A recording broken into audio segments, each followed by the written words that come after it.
Let's go again from Perek Vav Mishnah Zayin, 6th Perek, 7th Mishnah.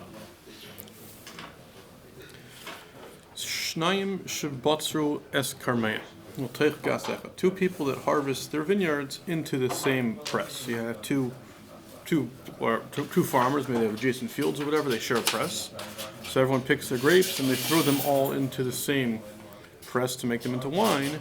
However, Echad Meiser v'Echad Sheino Meiser. One of the farmers took Meiser from his grapes, and the other didn't, and now they're all mixed together, obviously. HaMeiser Meiser es Shaloi v'chelik v'chelko b'kol makam shehu. So he said the one who took Meiser, he took Meiser already from his, and his portion is wherever it is. So percentage-wise, whatever percentage of the total he supplied, that percentage is already Meiser, and he'll have to take Meiser from the remaining percent when he gets his wine out of this deal. Where are we at? I'm sorry. Now we're up to Perek Vav Mishnah Ches, 8th Mishnah, 6th Perek. Again, another similar case where you have these two people who are working together, and one is not trusted about Meisers. So Shnayim Shekiblu Sada Barisas. If you have two people that together accept to work a field to get a certain percentage of whatever the field produces, or you have two people that inherit a field or produce together, or you have two people that are partners in produce in any way. So and one of them is trusted about Meiser and the other one isn't. So he wouldn't be able to give the other one produce of his own without having taken Meiser. But you could say the way we're going to deal with it is I'll take a certain part and you'll take a certain part. So it's not viewed as me giving you something that's mine. We just say the way the partnership was arranged is that each of us were going to get some portion. So you take that portion, I'll take this portion, and I'll never have anything to do with what you get, and you'll have nothing to do with what I get. And therefore, it's your business whether you take Meiser off of it. It's not me giving you my stuff. Or, same idea. At the yain sheb'makom ploni vani yain sheb'makom ploni. If it's wine, the one who's trusted about who doesn't trust the other about Meiser, could say I'll take the wine on the north side. You'll take the wine on the south side. That'll be what always was your portion. This what always was my portion, and we'll each go on our own ways. However, lo yomer, he can't say tolat chitim. Vanisarim, you take the wheat, and I'll take the barley, because then he's giving up his portion of the wheat to the other fellow, and that would be like giving him of his wheat, which is a problem. You're giving him produce, but you didn't take off Meiser, and you don't trust him to take off the Meiser. Or same idea, tolat yain vanishemen.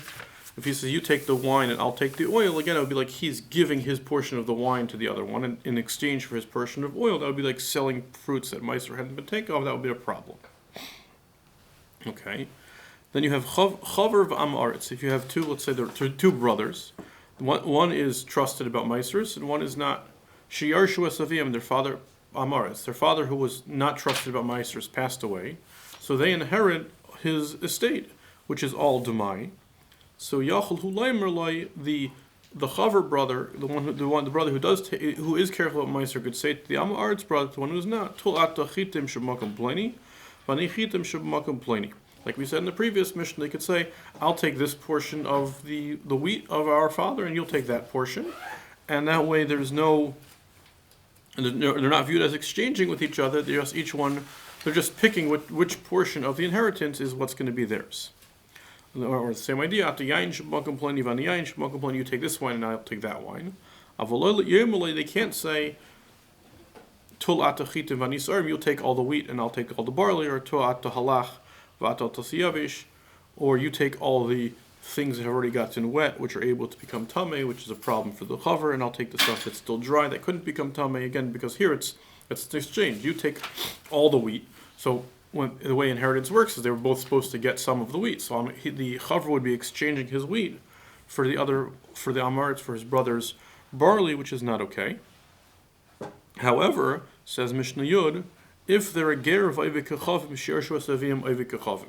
If you have two brothers, they were not Jewish, one of them became a ger, So now they're inheriting their father, who's their non-Jewish father's estate. Here, the Rabbanan are lenient and say Yochel Loimer. He could say Tulato Avodas Kechav Vanimos. So the ger brother, the brother who became Jewish, could say to his non-Jewish brother, "You take the idol, and I'll take cash instead." Or Ato Yain, you take the wine, because the wine is going to be forbidden, because it's Yain Nesech. Vani Peres, and I'll take fruits instead, because those are permitted.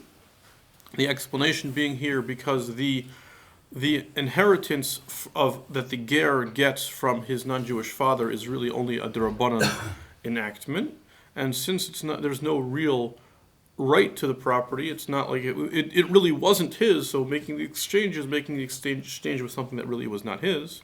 However, if they already ended up in the ger's property, then they're usher because of Avodah and Yain Nesech are both things that one is forbidden to get any benefit from. So one would not be allowed to, right? You can't sell them to anybody to get anything in exchange. So if they got into his property, there'd be nothing he could do with them. Okay, let's stop here. Interesting, they presume the father